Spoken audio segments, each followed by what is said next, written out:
സംഘികളുടെ Palakkad hero Prashant Shivan മുള്ളിത്തുടങ്ങി. ഡേയ്, വടി വെട്ടിയിട്ടല്ലേ ഉള്ളൂ, നീ അതിനു മുന്നേ ഇങ്ങനെ മോങ്ങാതെ.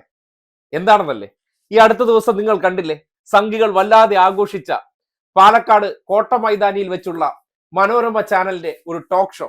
അതിൽ CPM പാലക്കാട് ജില്ലാ സെക്രട്ടറി ആയിട്ടുള്ള PM ആർഷോയെ അദ്ദേഹത്തിന്റെ അഭിപ്രായം പറയുന്ന സന്ദർഭത്തിൽ തടസ്സപ്പെടുത്താൻ ശ്രമിച്ച് അത് ചോദ്യം ചെയ്തപ്പോ അങ്ങോട്ടും ഇങ്ങോട്ടും ഉന്തും തള്ളലായിട്ട് അതിനിടയിൽ കൂടി എസ്കേപ്പ് അടിച്ചോടിയ അതേ പ്രശാന്ത് ശിവൻ ഇപ്പോ ഒരു ഫേസ്ബുക്ക് പോസ്റ്റിലൂടെ വിദഗ്ധൊരു മോങ്ങൽ ഇറക്കി പുറത്തേക്ക് ഇട്ടിട്ടുണ്ട്.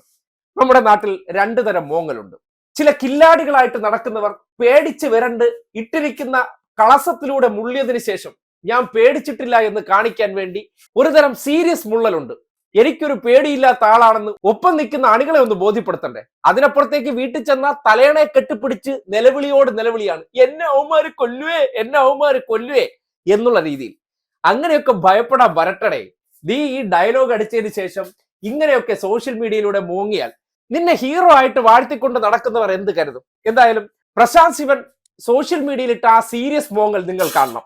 അതിലെ ചില വാചകങ്ങളാണ് നിങ്ങളെ വായിച്ചു കേൾപ്പിക്കുന്നത്. ആ പോസ്റ്റ് തുടങ്ങുന്നത് ഇങ്ങനെയാണ്: CPM ജില്ലാ സെക്രട്ടറി EN സുരേഷ് ബാബു ചില കാര്യങ്ങൾ പറഞ്ഞിട്ടുണ്ട്, അതിനൊരു മറുപടി പറയേണ്ടത് എന്റെ ചുമതലയാണ്, അതുകൊണ്ട് മാത്രമാണ് ഈ മറുപടി. ഇങ്ങനെ തുടങ്ങുന്ന പോസ്റ്റ്. ഇതിൽ CPM-നെതിരെ 5-6 പഞ്ച് ഡയലോഗ്, സ്ഥിരം ഇവർ ഉണ്ടാക്കി വെച്ചിരിക്കുന്ന ചില പഞ്ച് ഡയലോഗ് ഉണ്ടല്ലോ.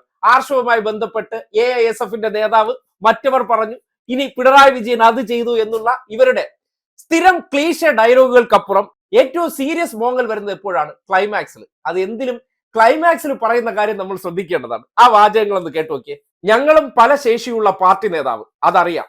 ഒരാളോടും ഛേ പോ എന്ന് പോലും പറഞ്ഞിട്ടില്ലാത്ത ഒരു പാവം തയ്യക്കാരനെ കൺമഴുകൊണ്ട് വെട്ടിവീഴ്ത്തിയ മഹാനാണല്ലോ നിങ്ങളുടെ ഇപ്പോഴത്തെ അനിഷേധ്യ നേതാവ്. ആ ശേഷി നിങ്ങൾക്ക് എന്നും ഉണ്ടാകും എന്നും അറിയാം.